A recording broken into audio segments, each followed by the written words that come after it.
আসসালামু আলাইকুম বিয়াস, আপনারা সবাই কেমন আছেন? আশা করি সবাই ভালো আছেন। তো বিয়াস, আজকে কথা বলবো হচ্ছে আপনার ওমানের লেবার ভিসার আপডেট দিব। আর বর্তমান সময় এখন ওমানেতে কি কাজের ধরন এখন বর্তমানে সবথেকে বেশি, আর কোন কাজে এখন বর্তমানে আপনাদেরকে ওমানে আপনার ভিসা দিবে। তো বিয়াস, সম্পূর্ণ ভিডিওটা শুরু করার আগে আপনি যদি আমার চ্যানেল নতুন হয়ে থাকেন তাহলে অবশ্যই চ্যানেলটা সাবস্ক্রাইব করে পাশে থাকা বেল আইকনটা অন করে দিবেন, কারণ নেক্সট টাইম যদি ওমান সম্পর্কে কোনো ভিডিও আপলোড করি তাহলে যেন সাথে সাথে আপনার কাছে নোটিফিকেশন চলে যায়। আর অলরেডি যারা সাবস্ক্রাইব করছেন তাদেরকে অসংখ্য অসংখ্য ধন্যবাদ।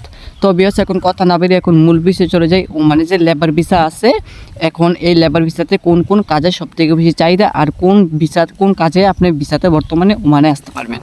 তো বিয়াস, এখন বর্তমানে হচ্ছে সবথেকে যেগুলো কাজের হচ্ছে বেশি চাহিদা, মানে ম্যাক্সিমাম টাইম কিন্তু আপনার মানে যেই কাজটা কথা বলবো এই কাজটা কিন্তু সবথেকে বেশি চাহিদা।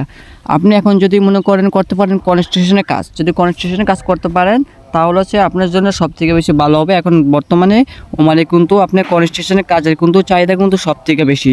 যারা কনস্ট্রাকশনের কাজ জানবেন অথবা যারা কনস্ট্রাকশনের কাজ আপনার এখন বর্তমানে বাংলাদেশে করছেন, এই সকল ভাইয়েরা যদি আপনারা ওমানে আসেন তাহলে আপনাদের সবথেকে বেশি ভালো হবে, সবথেকে বেশি আপনাদের ঠিক হবে। কারণ এখন বর্তমানে কিন্তু ওমানে কিন্তু আপনার কনস্ট্রাকশনের কাজের কিন্তু সবথেকে বেশি চাহিদা, আর কনস্ট্রাকশনের কাজের কিন্তু ভিসাগুলো কিন্তু সবথেকে বেশি এখন বর্তমানে আপনার 2026 সালে কিন্তু ওমান সরকার কিন্তু দিবে আপনাদেরকে।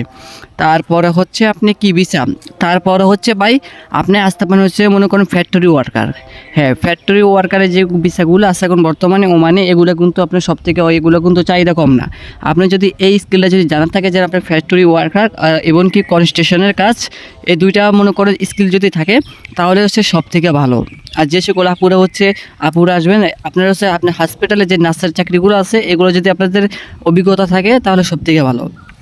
আর যে সকল বাইরে আছেন আপনি অন্য কাজ যেমন কি ফ্যাক্টরি ওয়ার্কার, হ্যাঁ ভাই ফ্যাক্টরি ওয়ার্কারে আপনি আসতে পারবেন। ফুড প্যাকেজিং, তারপর হচ্ছে ফ্যাক্টরি ওয়ার্কার, হ্যাঁ তারপর আপনি অন্য যেগুলো কাজ আছে ওগুলোতে একটু আপনাদেরকে ভিসাটা কম দিবে, কিন্তু সব থেকে ভিসা হচ্ছে আপনাদের পাওয়ার পসিবিলিটি হচ্ছে কাজে যারা হচ্ছে ড্রাইভিং জানেন, যারা হচ্ছে বাংলাদেশে আপনার ড্রাইভিং করছেন অথবা আপনাদের ড্রাইভিং যে একটা সার্টিফিকেট আছে, লাইসেন্স আছে, এটা যদি আপনাদের থাকে তাহলে হচ্ছে আপনারা ওমানে এসে মান্থলি ভালো পরিমাণ একটা টাকা ইনকাম করতে পারবেন।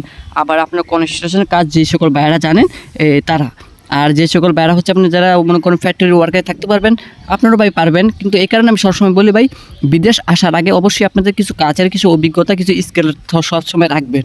কারণ বিদেশ আসলে আপনি কোন কাজের অভিজ্ঞতা সবথেকে বেশি, আপনি ওই কাজটা সবথেকে বেশি করবেন। আপনি বিদেশ কিন্তু ভাই মনে করেন আপনার কষ্ট আছে আবার সুখও আছে। তো ওমান সম্পর্কে নেক্সট ভিডিওর জন্য অবশ্যই চ্যানেলটি সাবস্ক্রাইব করে পাশে থাকা বেল আইকনটা অন করে দেন, কারণ নোটিফিকেশন পেয়ে যান।